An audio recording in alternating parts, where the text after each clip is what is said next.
So I was thinking about you guys. Yes, you guys. And what you guys have been going through. So this might only be for a certain type of group of peeps. I was thinking about my past relationships. I was thinking about my self love journey and relationships and the kinds of pains that I went through. So if you have ever experienced finding something in your significant other's phone, I can relate with you. So, what I'm about to share is my experience with that.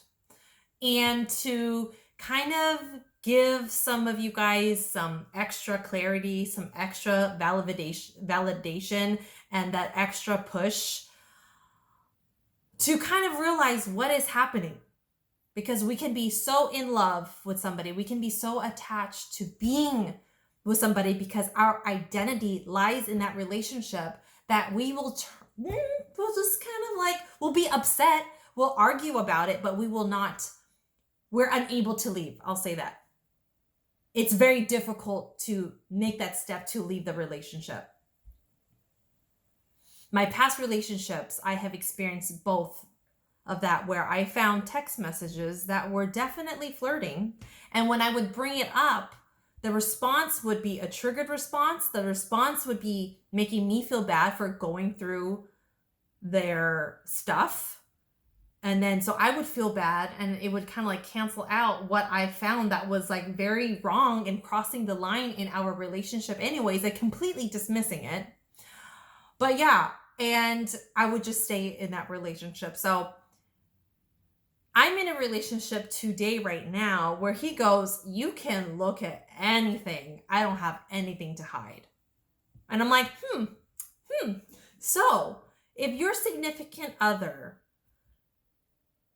is very protective over their laptop, over their phone, they are not proud of something that they're doing. There is possibly a great feeling of shame because they know that they're doing something that will upset you, that will arise a situation where there's going to be an argument.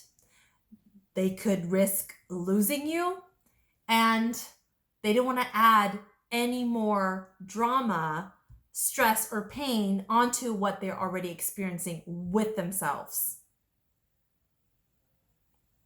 And of course, you got to ask yourself, man, because when we experience these pains, a certain voice goes on in our head.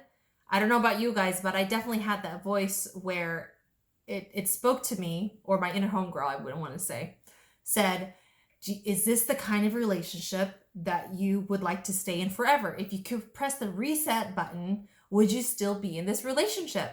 And every single time when that voice turned on, it hurt too much to accept that this is the relationship that I do not want to be in. It hurt too much. So I just ignored and ignored and ignored until it got to the point where I felt soulless, like my insides were dying.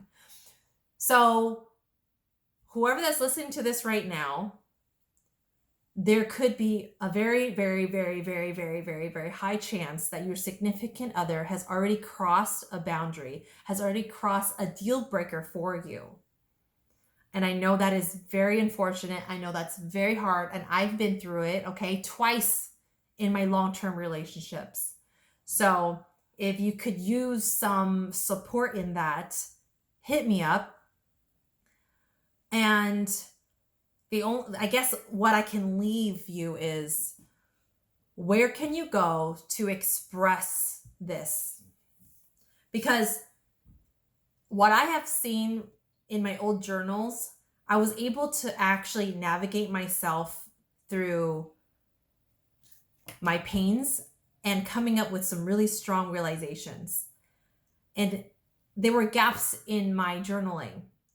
So what I recommend you do, if you're looking for an answer, is to start practicing your self-love, whether it's journaling more often, whether it's stretching out your body more often, working out, going on a jog, going on a walk, going on a fast-paced walk, audio journaling, doing a video so you can really get it out, whether it's video or pressing record on your phone, so that you can process and come up with those truths, come up with those realizations, and let that hit you more. Because once you accept that that's what's actually happening, you will be able to come up with a game plan of what is next for you to start living the kind of lifestyle that you know that you need to before it gets to the point where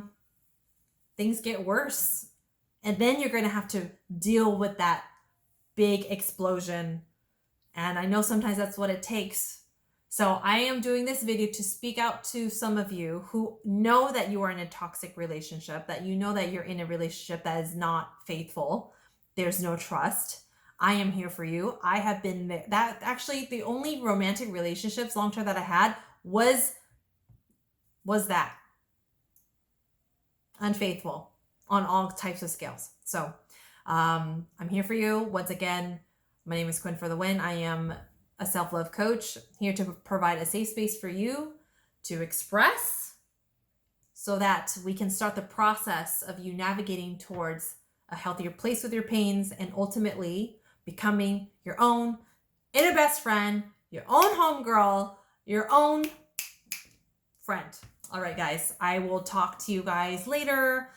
Let me know some thoughts down below. And if you're someone who has been able to exit out of that relationship, please leave some tips. How did you do it? What were some steps that you did to leave? To saying yes to creating the life that is healthy for you to be on your way to experience more happy moments, more proud moments, more peaceful moments. Please leave it down below, because I am sure someone that is watching this right now can use some supportive words. All right. Much love. I will see you guys later. Bye.